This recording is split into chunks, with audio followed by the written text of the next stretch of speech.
Sebab tu konsep saya, anak-anak perlu dipaksa. Kita sebagai mak bapa, kita ada kuasa untuk menyuruh anak-anak kita belajar. Aku kata belajar. Aku yang jaga hang.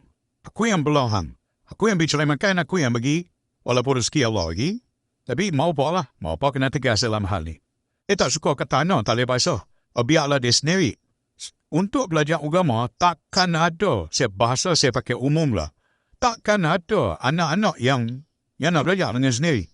Kadang-kadang, dia budak tu dia training tau nak belajar. Pondok lah, tahfiz lah. Tapi dia pun tak tahu punya di madrasah ni ada sistem dia tau. Bangun pagi awal, kena sembahyang tahajud, mandi-mandi sejuk-sejuk pagi-pagi. Mana ada budak nak bangun pukul 4 pagi, pergi mandi. Lepas tu nak makan, nak mator, ngantuk. Lepas tu kena sembahyang tahajud, qiyamul lail. Kadang-kadang mereka mai duduk, lepas tu mereka balik. Bila outing ke apa, tak mau duduk. Memanglah sebab mereka tak. Mereka yang gambarkan. Mereka tu tengok budak-budak yang hafal Quran jadi imam di masjid. Oh, budak kecil-kecil pandai baca Quran. Mereka tak tahu punya budak-budak tu punya training yang dia dah lalui untuk dia nak jadi imam dan sebagainya memang tahu. Jadi saya nasihatkan mak ayah. Dia zaman lah ni, dia kena kembali balik macam dulu.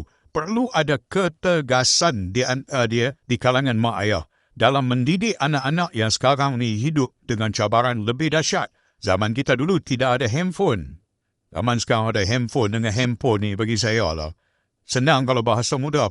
Pendapat peribadi saya, kalau tak pandai gunalah handphone, memang setan paling besar dalam dunia. Okay. Pelingkup anak-anak. Saya sebut dah, handphone ni dah just gimpai. Dia lama lah just gimpai. Kalau. Dan tu segitiga ni segimpai.